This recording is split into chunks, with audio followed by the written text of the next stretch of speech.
Hello, and thanks everyone for attending today's Brown Bag webinar series. This is Jim Loughran from EarthShift. Thank you all for taking the time to attend today's webinar. If you've attended those in the past, one of the things that we do during the webinars is that we do take questions, and in your GoToWebinar little panel there that's in your browser, you will see a little questions window where you can type in questions, and at the end of the session, Cynthia has designated some time, and we can go through and answer as many questions as we can within the time period that we have. So today's session, I'm very pleased to introduce Cynthia Figge, the COO and co-founder of CSRHUB. She's going to walk us through, I think, a really interesting topic about using benchmarking to evaluate your suppliers. Just a little bit of logistics before we kick it off here. If you have any kind of issues around you can't hear or the slides aren't showing up on your screen or something of this nature, feel free to use the chat feature within the panel there as well, just below the questions, and go ahead and send me a chat, and I will try as best I can to get you back online and to hear the discussion as well. And as always, for the Brown Bag series, we record these sessions, and usually a day or so after, we'll go ahead and post them back to our website, so feel free to come back and review the session if you missed a piece or what have you, or refer your friends or what have you to our colleagues to go ahead and take a listen to the series as well. So with that, I'm going to go ahead and hand it over to you, Cynthia, as my dog announces that someone is at the door. Oh, that's fantastic. Thank you so much, James. Thank you. I have a golden retriever, so he's fairly barkless, but I appreciate that introduction. Welcome, everyone. As James said, I'm Cynthia Figge. I'm co-founder and COO of CSRHUB, and also partner and co-founder of EKOS International. And I would love to chat with each one of you individually at some point, so please feel free at any time to contact me with questions that we don't get to at the end of the hour. I'm going to take you through some slides and talk a little bit about benchmarking your supply chain. I'm also going to give you a live demo of CSRHUB, and then we'll move into questions. But just some background on me. I'm here in Seattle. I've co-founded EKOS, a strategy firm focused on sustainability integrated with business strategy in 1996. So I've been in the sustainability movement for 17 years, passionate about business as an agent for social change, and very delighted to share some of the work that I've been doing. I'm also working on now 5 years in building now the largest database in the world, aggregating ratings and information on how companies are performing in sustainability. And as I mentioned, I'll give you a demo of that. So we'll just start to move into the slides. I'm going to move really quickly just because I have quite a few slides and I want to cover a lot of content and still leave time for a live demo. So supply chain benchmarking has become a core corporate social responsibility skill. As I'm sure many of you on the phone, and on this webinar, I want to actually acknowledge that there's a really great diverse group of people from around the world: Shanghai, Taiwan, Madrid, Bogota, just to mention a few, and people from different companies, Pearson, Verizon, Deere, Eastman Chemical, GE, and then also some either students or professors, University of Waterloo, UC Davis, Cornell, and I'm sure, and consulting firms, Strategies and others. But thanks so much for joining, and also if I didn't see that you came on, love to connect later. CSR managers have been pulled into this process for several reasons, And tools are now available. This is I think, an increasingly important area, and benchmarking is starting to produce measurable improvements in the perceived sustainability performance of companies. I believe there's 5 drivers toward more benchmarking, and just fundamentally comparing both. Companies have long compared their own performance with their competitors, but I really think that there is this increasing trend toward benchmarking in the supply chain. And the 5 drivers are regulation, outside pressure, industry association, strategy, and upstream pressure, and we'll run through each of these. And the first one, regulation, I think one of the best examples now is the conflict minerals Dodd-Frank Section 1502, which essentially is requiring that companies report if these materials are in their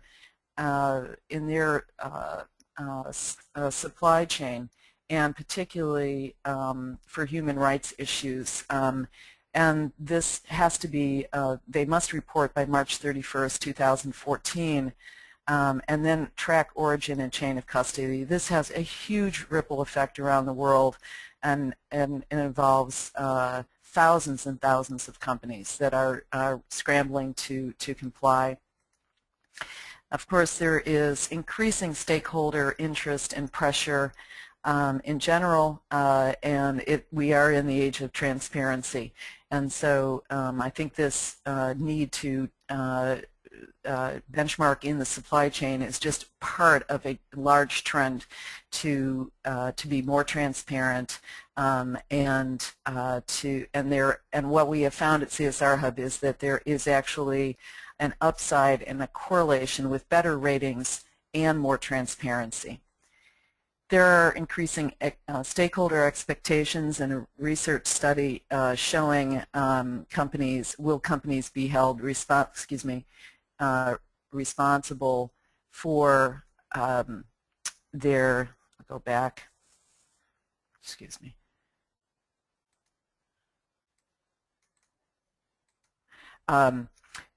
Companies that, in executives that were interviewed, my company is increasingly held responsible not only for our own actions but for the actions of others in our value chain.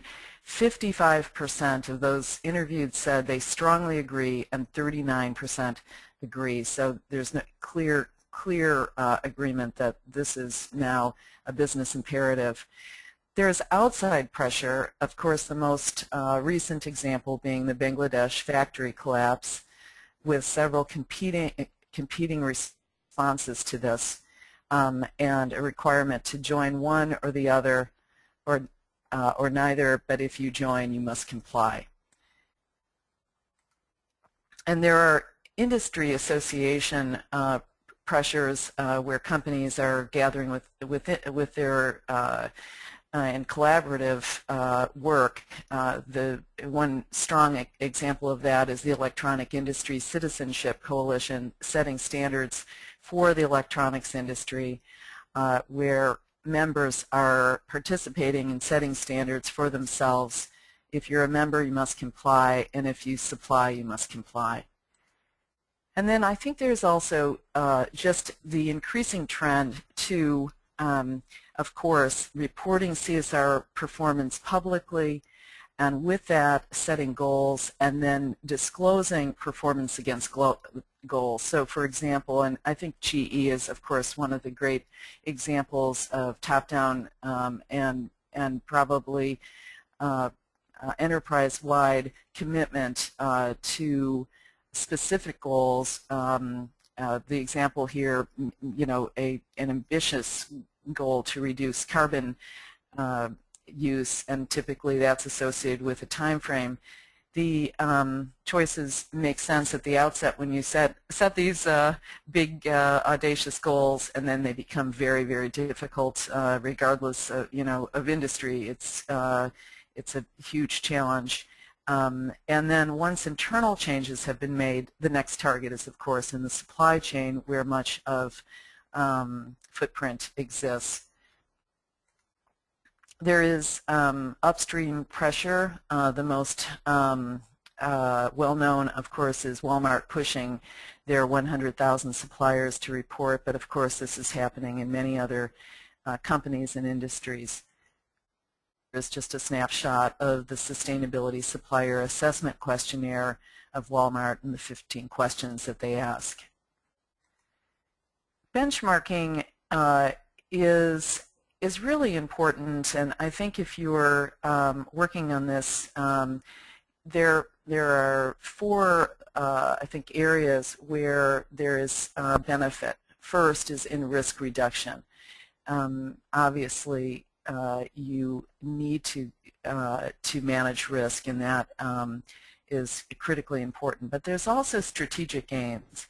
As companies are working with suppliers and benchmarking, they're improving performance, they're satisfying customers, and I think there's also the benefit of happier and healthier employees.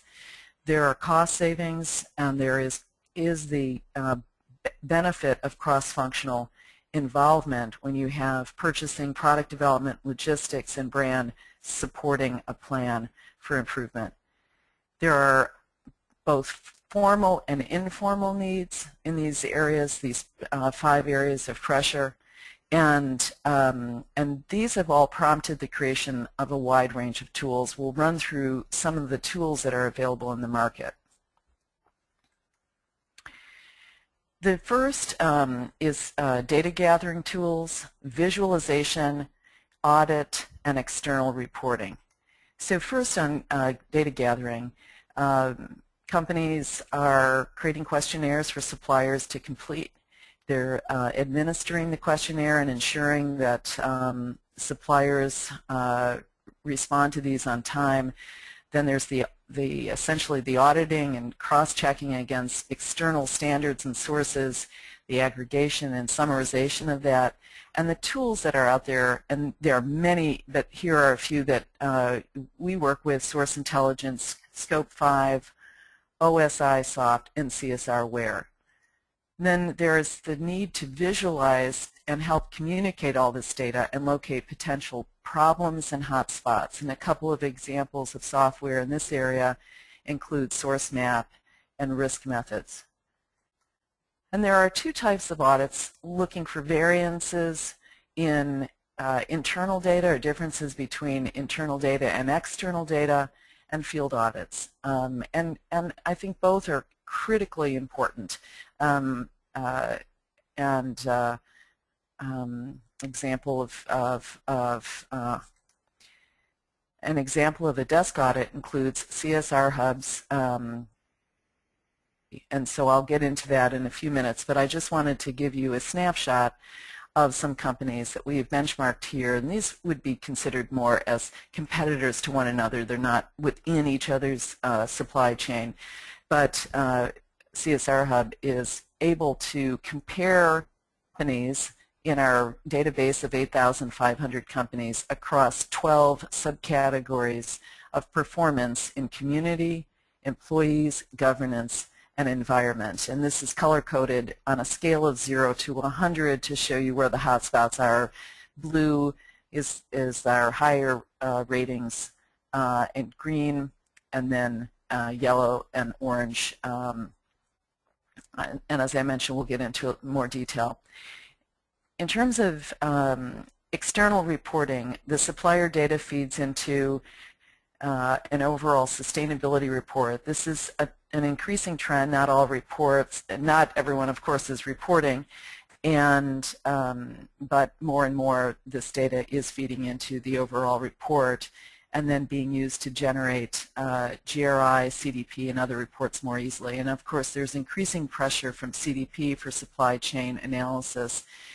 GRI, G4 will place specific emphasis on that, both in materiality and in supplier assessment. There are tools for helping with this: OneReport, Credit 360, Enablon, Hurrah, Summit, Tenexia, and many others. And there is evidence that benchmarking cuts risk. there is some evidence that it improves brand performance. And on narrower topics such as conflict minerals, there's good evidence that compliance leads to improved, at least perception of performance. And I'll show you a few results of that. We're involved right now in some supply chain and some analysis of risk reduction with rep risk, and we haven't released our research yet, but we are looking at how the various CSR factors impact risk, and so we'll be reporting more on this, but we're looking at various areas, and there is some evidence that supply chain management reduces reputation risk. There is also a very strong and increasing trend in the correlation between brand strength and sustainability overall. And at Sustainable Brands, we released this research that we did, that CSRHUB did with brand finance, looking at just over 1,000 companies and correlating brand strength to sustainability broadly defined in the 4 categories I've talked about, and we found a 0.28 correlation. This is one of the highest relationships between brand strength and sustainability that I think has been, and this is really just in the last year. We did research over a 5-year period.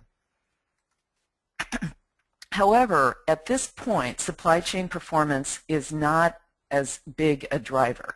The biggest drivers, and I think that if we're looking at brand strength, I think partly it's because this is where you know, the hockey puck is moving. I think this is the future of our focus, and so right now we're not seeing it as a driver of brand strength. What we are seeing currently are the employee areas of compensation and benefits, diversity and labor rights, training, health and safety, as well as environmental policy and reporting. These those 4 areas tend to be there, which are in green, tend to be the strongest with a standalone correlation. So what we did is we looked at how does brand strength relate to sustainability overall, but how does it relate to each one of these.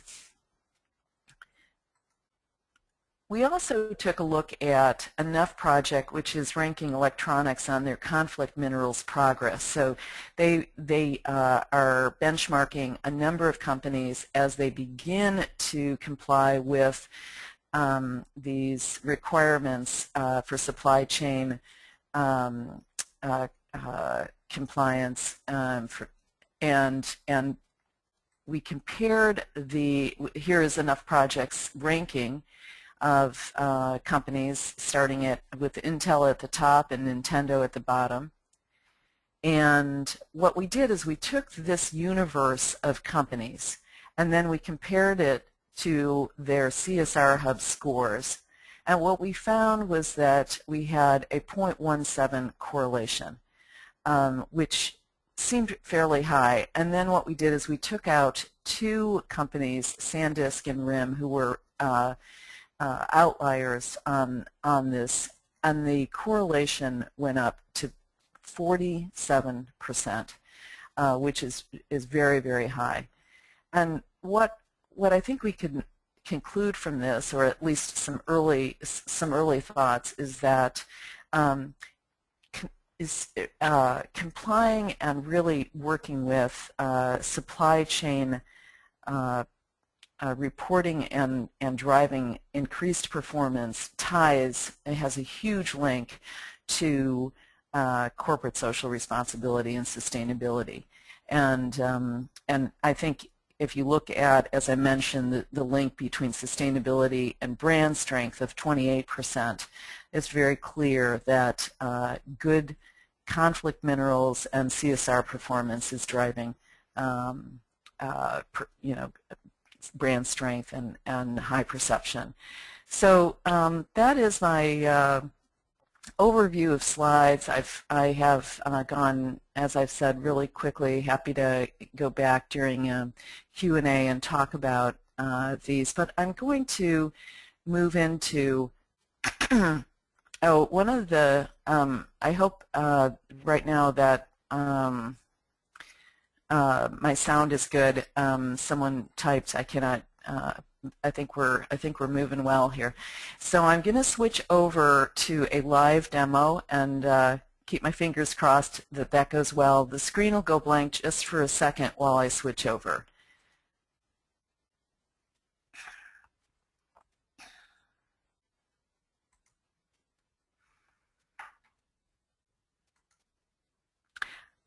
Okay, hopefully everyone can see this, and I'm logged in as a subscriber to CSRHUB, and as I mentioned, we're the world's largest database of sustainability ratings and information.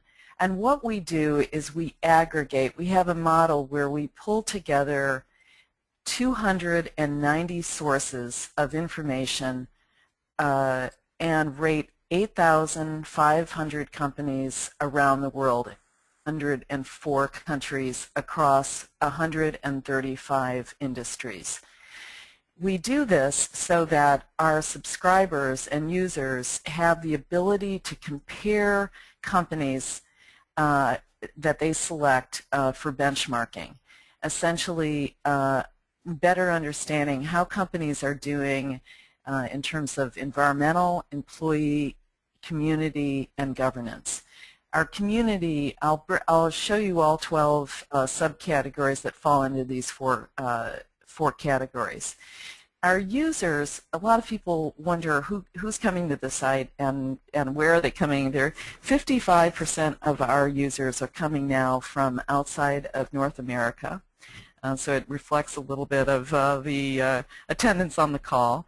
We have primarily a company, so we really think of ourselves as a B2B tool, and companies are using this to benchmark their competitors, their suppliers, their, in some cases, their customers, looking at customer expectations and best in class. And we also have many users who are consultants and professionals who are serving companies that are needing this information, and then managers within nonprofit organizations who are using this tool for stakeholder analysis and for partnering and for just research. And then many, something like 600 students and faculty around the world from 300 different institutions.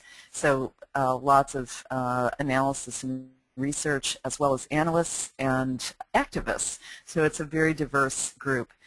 I'm going to take you right to the search page. I think that's the heart of the database, and give you a little bit of a sense of what we do in looking at companies. So I've gone to the advanced search page, and it has Boolean search, and you can search on companies using the name of the company, its specific rating in the 4 areas that we rate.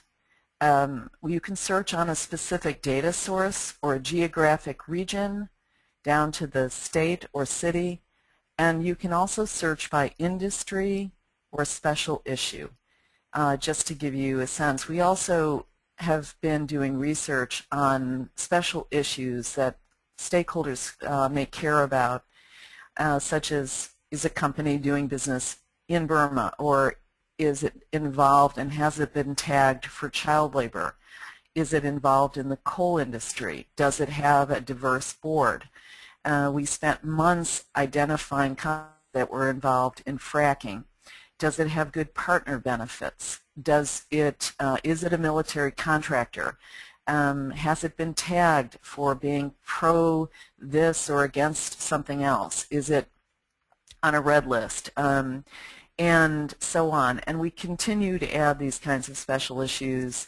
Some people may be for animal testing, some people may be against it. And so we give tools for profiles so that you can express those values that you have and influence how you're viewing the performance of companies. Some company you might be pro or against nuclear, and so we give you the ability to identify the companies and influence some of that, the ratings.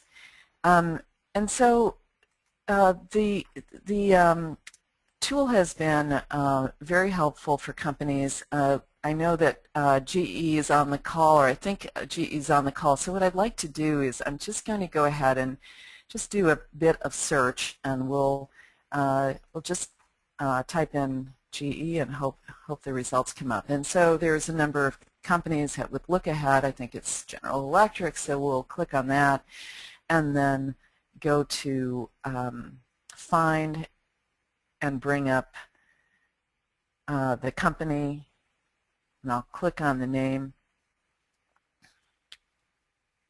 And here we have the GE page. I think you can see it. I hope see most of it. So this is a really good example of the way that the site is structured and what you would see. First, there is a general description of the company and its activities. We provide ticker, address, and also we've gone through and tagged the website and if the company has a CSR web area.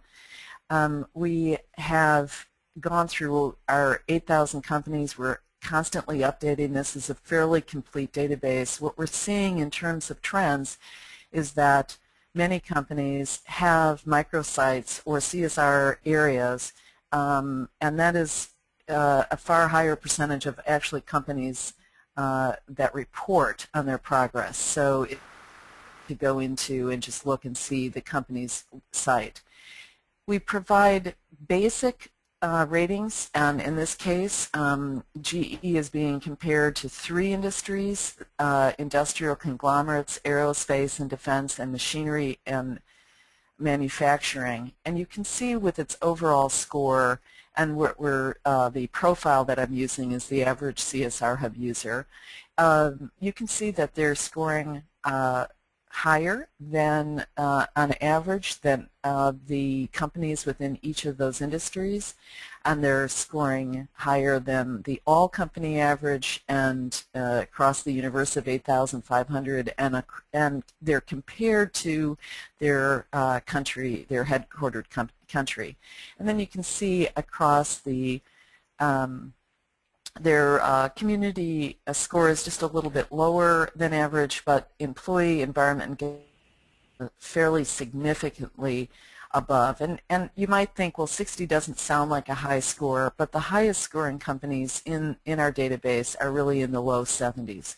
And so we'll be releasing a new version of this tool in the next quarter, and providing more diagnostics so that you can see where you rank and what percentage.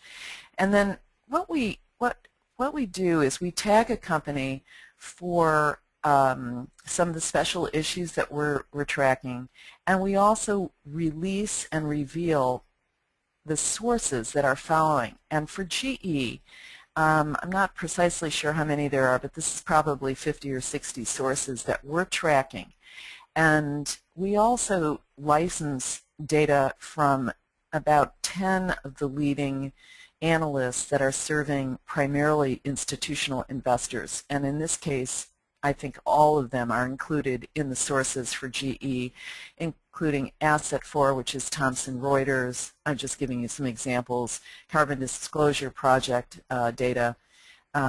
We have IRIS in London, IW Financial, Governance Metrics, largest governance database in the world, MSCI, the Newsweek list, RepRisk, etc., and many, many specialized TrueCost, Vigeo, and specialized databases as well. We link back to all the sources for every company that so that you can basically do your own benchmarking. So if you were interested in knowing more about a source and essentially a stakeholder, you could do that too. And we also enable users to purchase reports from specific sources that we license on a one-off basis, and that gives as much transparency as possible. And so moving down, here's a trend line that we're beginning to develop so that we have ratings history, and this is, I think, it's a little disconcerting when companies see a slight downtrend, and I think that it does not mean that their performance is going down. I think that what's happening is the bar overall for performance is going up. And so this gives a sense of the 12 subcategories and how that breaks out, and very, very strong scores in board, leadership ethics, transparency, and reporting.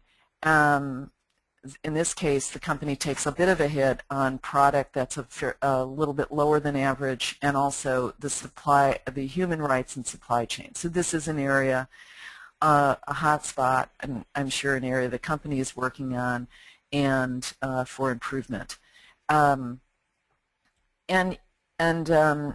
we also show the original data values from public sources. So here you can scroll through, and I will open it up but not go into any detail. You can see that there are an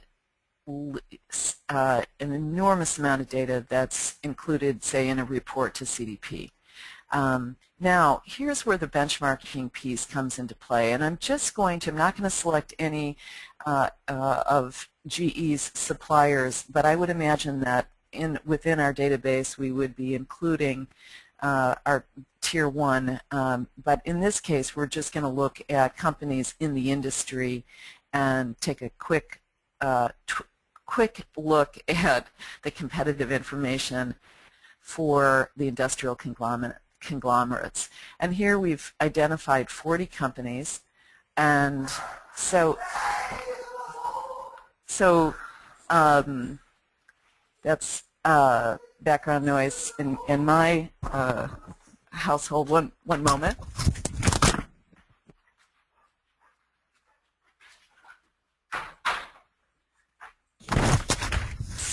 Sorry about that. That was my dog. And so here's a quick peek at a benchmarking list that can be exported and then analyzed, similar to the previous company page. So we could go into each one of these and take a look at the company and how it compares. So that's I think a fairly quick walk through this tool. There's a lot more that I could show you on it, but just if you have some time and you are looking through the site, we have a fairly extensive FAQ that talks about the specific 290 data sources that we're using, the ratings methodology, how have put the data together, which is if you're working with benchmarking data, you know that it's extremely complicated to try to compare companies given the different types of information that's available, and aggregating it is a challenging activity. I think in terms of one more thing that I'd like to show you on the, I've talked to quite a few folks who are beginning to use this tool for supply chain analysis, and what I'm hearing from companies is that often companies are looking for very specific pieces of information. Does a supplier, for example, have a specific on environmental reporting? And there we go. And here you could see that GE, for example, has a score of a 70 for their own company, but this would be an area where we're looking at this as an issue that's extremely important, and as a subcategory, the data includes environmental reporting performance, adherence to environmental reporting standards such as GRI, compliance with investor, regulatory, and stakeholder requests for transparency, and compliance data regarding breaches of regulatory limits and accidental releases. And so one of the ways in which people are using this tool is to take specific subcategories that we cover, creating their own dashboard and comparing those. You may only have 5 things that you're looking for from each one of your suppliers, or like Walmart, you may have 15. And so our tool can be an external, aggregated, in a sense, expert source to compare to your own internal fact-finding. So this is, you may have audits, or you may have suppliers providing information on their own performance. But what we are doing with CSRHUB is we're providing you an expert third-party resource for you to be able to compare this very complex and diverse set of stakeholders, which are evaluating companies. That primarily includes, these analysts who, as I mentioned before, are serving investors, many nonprofits, governmental databases, and indexes and lists. And so I think what we're trying to do is to bring all that rich data together, aggregate, normalize, parse out each data. We have now 41 million data elements that are going in, flowing into these 12 subcategories across the universe of 8,000 companies. And the goal really is to take our database of 8,000 companies and expand it to 100,000 companies, or many more. And of course, I'm sure all of you know that the biggest challenge is that data is difficult. Once you get beyond the largest companies in the world, collecting data from smaller companies, even if they're publicly traded, which they tend not to be, is very challenging. And so we're working on those kinds of challenges and how to make more transparent and include the data that is available. We have partial data on about 82,000 companies, but not quite enough yet to rate those companies. So we're always looking for sources, and we're updating the database monthly and bringing typically in a dozen or 2 new sources each month. I'm going to just show you one more tool, and I'm going to switch to a different screen. I'll go blank again, but I'm still here, and I want to show you a dashboard that is possible with exporting the data from CSRHUB.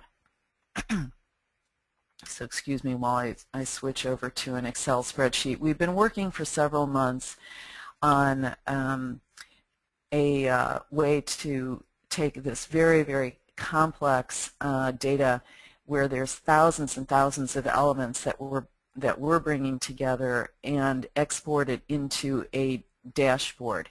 And so here is we haven't quite released this yet, but we have, this is just a sample report where we've Home Depot, Walmart, Target, Sears, and JCPenney's. And again, I'm just really showing you a comparison of competitors, not companies within their supply chain, but you could imagine that the same.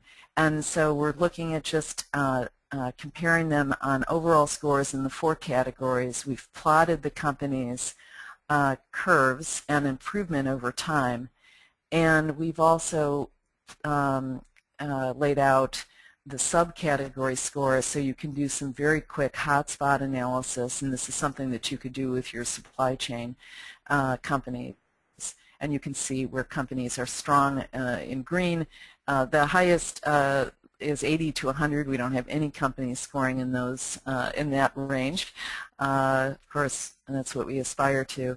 And also, we can pull from our list of visible data sources, which we have over 5,000 elements. You could pull a specific element into the quick here just to show you, are they reporting to GRI or CDP, or how are they viewed by rep risk, or et cetera. So any one specific data point you can pull into the dashboard. So I'm going to go ahead and stop here. I'd love to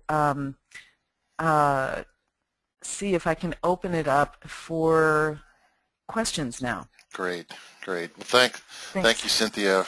Let you catch your breath while right. It's always fun to talk to a blank screen, if you will, for a period of time, but I really appreciate the insight and information. So while people are collecting their thoughts, just want to let them know you can go ahead and ask questions in the question panel.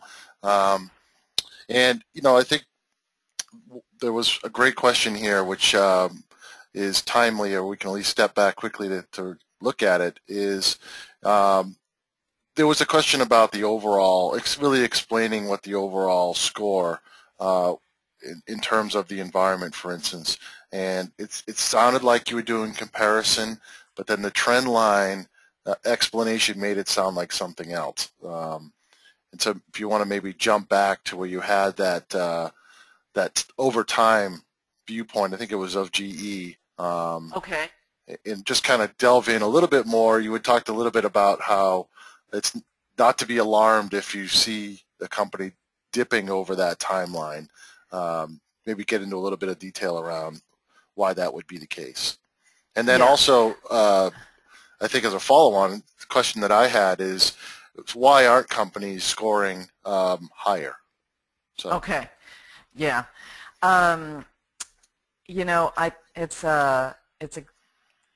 They're both great questions, and let me see if I can talk a little bit about the trend line.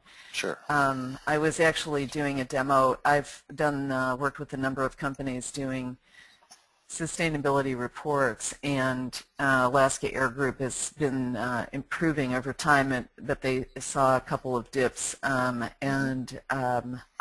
think what's happening on the trend, first of all, it's really important. I think most of you who are in the field and are experts in sustainability, as you know, the bar is going higher, and we are actually rating companies a little bit like the Dow Jones Sustainability Index. We're kind of rating them against one another. And so when you see a little bit of a trend down, I think in general it doesn't mean, wow, the company's is actually getting worse over time. I think what it means is our data sources, we started with a dozen or so data sources, and now we have nearly 300. So we have more data, more companies, more pressure, and higher and more pressure for performance. So I tend to see that there's, in some high performing companies, there tends to be a little bit of a downward slope. We're disconcerted by that because we want to see we actually want to kind of see companies going up, and we're not seeing companies scoring over the low to mid 70s. And I think I think that the reason for that is that that could be a whole topic of a session, and I'm doing I'm doing some research on what would it take to get into the 80 to 100. So what I like to call our missing in action group. Yep. But I think that the short answer is that this is real transformative work, and partly, a company moving into that higher space of really there'll be, moving beyond reducing impact into restoration, really, I think, addressing social equity issues, really solving global problems. Of course, GE talks about that, and I think that is aspirational. That is where companies are going. The really great leaders are talking about not only are we performing from a financial perspective, but we are also solving the world's greatest problems. I think that the companies will get into that range when their ecosystems start to move into that range. And that's why I think supply chain management becomes the key to this performance area that we're not seeing. I think it becomes truly the sort of license to operate and the fifth stage, as you will. There's a lot of different work that goes on. I know EKOS has done some great work at looking at how do companies move from one stage to the next. How do companies move into this fifth stage? There are some books that are being done in that area. So more to come, but that's where I think we're all hoping to go. Yeah, absolutely. Yeah. Continuous improvement. Right. So another question that came in, obviously I think your demo is great, but did focus mostly on large companies, and oftentimes, supply chains really focus on smaller companies. And this is sort of a two-part question. So the first part is around company size. The second is a lot of times those smaller supply chain organizations tend to be overseas. So how does the database kind of break down the company size and location? Right. Okay. Great question. As I mentioned, we're covering companies today in 104 countries, and we break the database down to regions. And so, for example, if we take you could actually do a search and see if what companies are covered in your country, and obviously, we have the most companies in North America, 3,884, 1,763 in Europe, and then 1,329 in Asia. We are very anxious to increase the coverage around the world. This is really a strong goal. We realize that this is where supply chain analysis is going to be. And so all I can say is that we're out scouring for sources. We're hoping to increase our coverage, but you can take so you can go into the database geographically and look and see, well, what companies are in a country. You can take a look by industry. So if you're looking at an analysis and you're trying to understand, what companies are we covering, and obviously we have some very strong large groups like consumer goods or finance and real estate are two large subcategories, almost 1,000 companies in technology. But the challenge, as you say, is really small companies and privately held companies. And that's where I think there's huge focus on how do we get those companies to both self-report as well as how do we collect the data. And so it's just I think a problem that we're all grappling with. And but our goal is to move from 85 to 85,000, 8,500 to 85,000. Sure, absolutely. And you had mentioned this too. I just wanted to make sure that everyone heard it. How often does the data update in your system? So what we have is we've got 290 sources. We probably have another 30 that we need to ingest at any given time. And what happens is every month we'll have a combination of new sources coming into the data set. We'll have some sources that are changing their data on in real time is not accurate, but so alerts, so maybe a downgrade or an upgrade. Vigio is a good example of that in Paris. Or we might have a source that is an annual source and it just comes up for its renewal. So it might be that CDP has just released its data set, and then we'll do a massive ingestion of that data. So typically every month we're releasing a new data set, and what we do with the tool for subscribers, you can actually take a snapshot. You can actually go back and say, well, I wonder what this company looked like in May of 2012, or what was going on in February of 2000, what stakeholders were looking at a company in February of 2013. So we do have rollback, which is pretty cool. Yeah. So that's, yeah. You can sort of look at an event and see how that that affected potentially organizations. Right, and then as I mentioned, we try very hard to link back to every company or source and give people some understanding of what this is the Burma campaign, and it's a source that is covering 62 companies that are doing business, and so it's again, it's not a judgment. It is a value. Some people think you should be in there. Some people think you shouldn't. But at any rate, here's the companies that have been tagged at least for doing business, and you can take a look and see, who are they and how are they doing. Yep. Okay. Well, I think we got time for one last question here, and it actually jumps back to your slides themselves. Okay. And you had talked about some research that was highlighting that the supply chain wasn't yet a driver. Just wondering if you could kind of explain that a little bit more. Right. I have to be honest with you. I'm not happy with that. It's an area that we're going to do. I'm trying to find the slide. It's an area that we're. This is what happens when you put it into a PDF. You don't know where the heck you are. Yeah, it's tough. Sorry, I'll just scroll till I get there.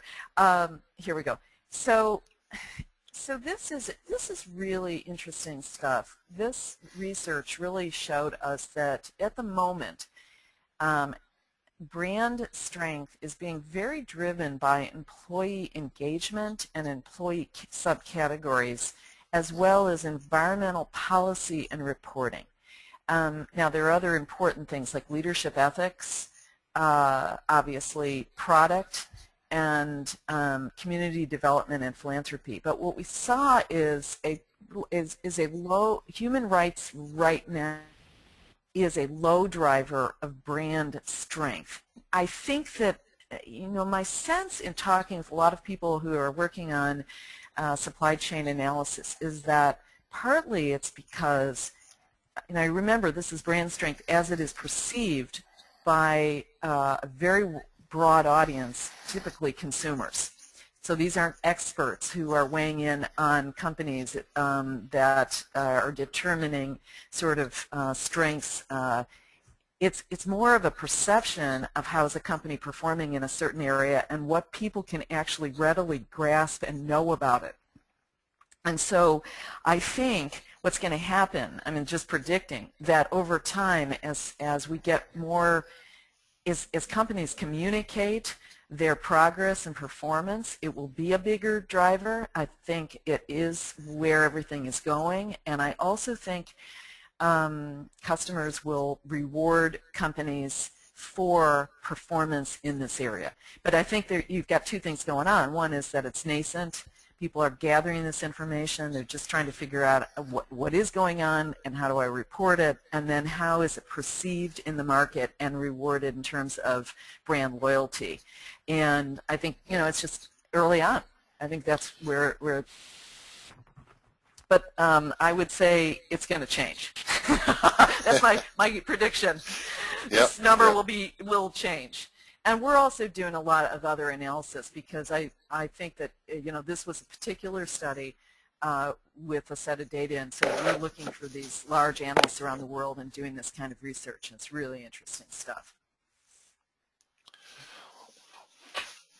Well, that's great. And again, thank you, Cynthia, for the time and for the materials. I think it's been a great session. Thanks, everyone, for taking the time out of your busy day and your busy week just before the holiday to attend. And again, I'm going to put a plug in for our next brown bag. We're going to take a couple weeks off for the holiday. We'll be back on December 4th, and we'll have Greg Norris will be presenting on net positive sustainability and a framework for transformative, sustainable products and companies in living. So if you haven't yet registered, we'd love for you to attend or to pass it on to some of your colleagues as well. Oh, that sounds great. And thank you again, everyone. Here's my contact info, and please let me know if you'd like to talk or a demo, a one-to-one demo, or a set of the slides. I'd be happy to share. Okay. Great. Thanks again, so much. Cynthia. Thanks, everyone. Okay. Take care, everyone. Bye-bye.